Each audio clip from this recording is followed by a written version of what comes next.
Яңалыклар чыгарылышы үз эшен башлап җибәрде. Студияда Лилия Гатина алга таба кайбер темалар турында кыскача.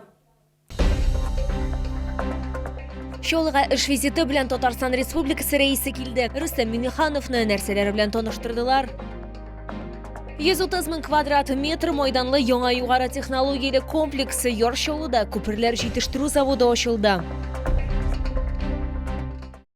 Шолыга эш визиты белән Татарстан Республикасы рәисе килде. Рөстәм Миңнеханов шәһәр советының йомгаклау сессиясында катнашты. Әмма рәсми өлеш башланыр алдыннан аңа автошәһәрдә җитештерелә торган техниканы күрсәттеләр. Үз эшләрен 40 компания тәкъдим итте. Төп басым импортны алыштыруга ясалган. Җентекләбрәк алдагы минутларда сөйләрбез. Бирдә нәкъ менә автоколада җитештерелә торган бронеле техникада Россия шәһәрләре буенча шул исәптән Чаллыда да йөри торган зур сыйдырышлы автобусларда Россиядә җитештерелгән гадәттән тыш хәлләр министрлыгы өчен янгынга каршы техникада бар. Аны импортны алмаштыру программасы буенча чыгаралар. Шасси здесь КамАЗ 43265.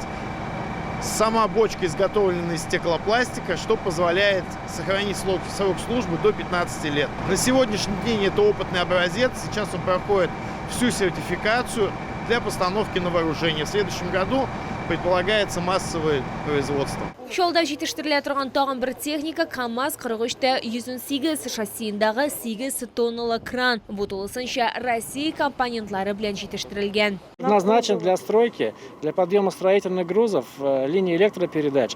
Длина кузова 6 метров, грузоподъемность крана 8 метров. Максимальный вылет крана 19-20 метров. Күргәзмәдә шулай КамАЗ шассиендагы автогидро күтәргеч тә тәкъдим ителде. Ул электр тапшыру линиясын монтажлаганда шулай ук башка тармакларда да кулланылырга мөмкин. Данный автогидроподъемник используется при строительстве, монтаже высотных работ. Высота подъема 46 метров. Может позволить достигать высоких точек. 2025 елның җәендә Чаллыда инновацион кумулятив һәм дронга каршы челтәр чыгара башладылар. Аны махсус хәрби операция зонасында кулланалар. Мы сверху ставим противодронную защиту, которая обеспечивает защиту от сбросов каких-либо угроз. И противокумулятивная – это защита от поражения РПГ-7. Шулай күргәзмә кунакларына КамАЗ шассиендагы фургонны күрсәттеләр. 5нче буын йөк машинасы КамАЗ 54-901 дә тәкъдим ителде. Лилия Гатина, Эльмира Гайнетдинова, Сергей Вильданов. Яңалыклар. Экспозиция Рус драма театры янындагы гына түгел иде. Күргәзмә бина эчендә дә оештырылган. Аның белән Татарстан Республикасы рәисе Рөстәм Миңнеханов танышты. Анда шулай предприятие һәм компанияләре вәкилләре генә түгел, мәгариф учреждениесе укучылары да үз эшләнмәләрен күрсәтте. Автоколада нәрсәләр чыгаралар, алдагы минутларда белерсез. Бу видео Sapiens сервисы система видео күзәтү өчен ясалма фәһем белән җиһазландырылган. Ул гадәттән тыш хәлләрне булдырмаска ярдәм итә. Система позволяет в автоматическом режиме фиксировать инциденты, дым, возгорание, пронос огнестрельного ручного оружия и действовать на опережение. Вот на данном экране вы видите фиксацию проноса товара, фиксация лица человека. Күргәзмә кунакларын фән фабрикасы һәм акыл мәгариф инкубаторы балалар һәм яшьләр техник һәм фәнни үсеш экосистемасын тәкъдим иттеләр. Укучылар термоядер, реактор һәм микродөнья тикшерүләре турында сөйләделәр. Минем проект күл суындагы микроорганизмнарны өйрәнүгә багышланган. Микроскопта 10-40 тапкыр зурайткач күзгә күренми торган тереклек терелә. Атлас ярдәмендә тихоходкаларны, дафнияләрне һәм инфузорияләрне билгеләдем. Аеруча иң кызыклы ачыш йомыркалы икле дафния булды. Алар суларны чистарта. Союзники проектына да тукталдылар. Ул махсус хәрби операция ветераннарын һәм аларның туганнарын һөнәри адаптацияләүгә юнәлдерелгән. Алар логист ярдәмчеләре, экспедитор, логист һәм башка белгечлекләргә укый ала. Создаем комфортные условия труда, готовы принимать иногородних на обучение, предоставлять гостиницу, полный пансион. На сегодняшний день обучающиеся обеспечены горячим питанием, стипендией и социальной поддержкой фонда занятости населения. Күргәзмә кунакларына шоулы спортчыларның ничек итеп төрле халыкара ярышларга әзерләнүләре, шулай ук балалар экипировкасы һәм шлемнарын чыгару турында сөйләделәр. Медицина өлкәсендә дә мактанырлык әйберләр бар. Мәсәлән, ашыгыч медицина ярдәме хастаханәсендә 2025 елда йөрәк күчереп утырту буенча 9 операция, бавыр һәм бөер күчереп утырту буенча 3 операция башкарылган. Лилия Гатина, Эльмира Гайнетдинова, Сергей Вильданов. Яңалыклар. Ярышчылда күперләр җитештерү заводы ачылды. Яңа производствоны эшләтеп җибәрү иле безнең автосәнгате өчен стратегик әһәмияткә ия. Онда К3 буыны автомобильләре өчен, шулай ук К5 яңа буыны өчен күперләр чыгарылачак. Тантанада Россиянең беренче вице-премьеры Денис Мантуров, Татарстан рәисе Рөстәм Миңнеханов, Ростех башлыгы Сергей Чемизов, КАМАЗ генераль директоры Сергей Кагугин һәм башкалар катнашты. 3-2. Бу автогигант өчен генә түгел, илнең автомобиль сәнәгате өчен дә мөһим вакыйга. Россия вице-премьеры Денис Мантуров билгеләп үткәнчә, яңа производствоны эшләтеп җибәрү импортны алыштыру бурычын хәл итәргә мөмкинлек бирәчәк. Я хочу поблагодарить всех участников этой работы за ваш труд, за стремление к реализации намеченной цели и пожелать, чтобы на этом КАМАЗ не останавливался, продолжал развивать новые направления, продолжал совершенствовать, модернизировать существующее производство.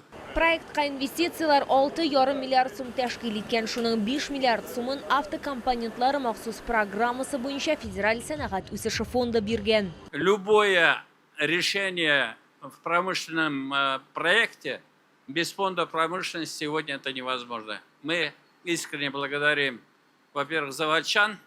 Здесь работают настоящие профессионалы. Мы благодарим команду, Сергей Анатольевич, вашу команду, то, что мы каждый день совершаем какие-то победы. Но и руководство страны, руководство Ростеха. 130 мең квадрат метр майданлы яңа югары технологиялы комплекс бер цехны 6 мең берәмлек якын җиһазны үз эченә ала, 2,5 эш урыны булдырылган.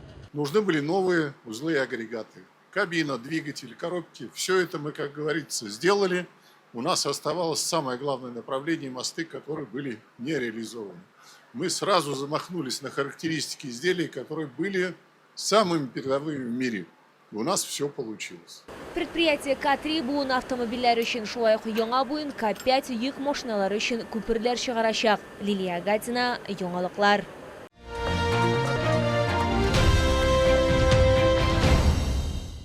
Тамаша кылмыйча калырга ярамаган вакыйга күз алдына гына китерегез. Бер гөмбәз астына өйрәтелгән ак юлбарыслары мавыктыргыч мотошоу, утлы кеше, робот Бамблби һәм башкалар җыелган. Беренче тапкыры Яршалыда цирк Максимус 29 мартка кадәр якты шоу күрү мөмкинлеген кулдан ычкындырмагыз. Цирк Эссен сәүдә үзәге янында, Яшьлек проспекты 14 адресы буенча урнашкан.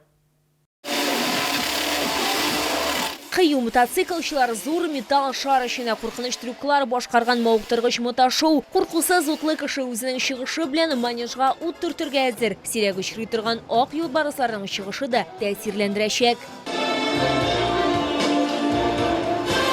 Эквилибристлар үзләренең җитезлеге һәм атлетизмы белән таң калдырачак. Барлык балаларның яраткан герое Бамблби үзенең чыгышы белән барсында таң калдырачак. Ә күңелле клоун олыларга да, балаларга да елмаюлар бүләк итәчәк. Я приглашаю всех к нам в цирк, и я обещаю, как клоун, все уйдут с хорошим настроением и с прекрасным впечатлениями. Шолда яшәүчеләр һәм шәһәр кунаклары профессиональ артистлар һәм хайваннар белән күргән якты цирк тамашасыннан бик канәгать. Эмоции зашкаливают, мотоциклисты супер. Животные тоже очень понравились, особенно когда делали трюки.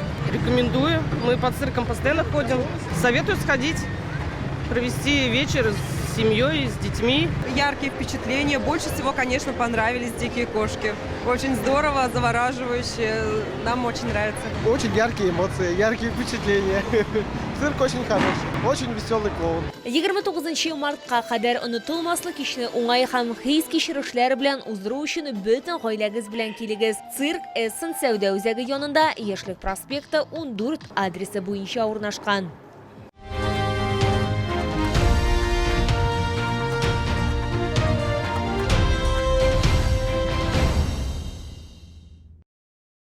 Бу сезгә җиткерәсе соңгы мәгълүматыбыз иде. Мин Лилия Гатина, сезнең белән сау булашам, исән имин булыгыз.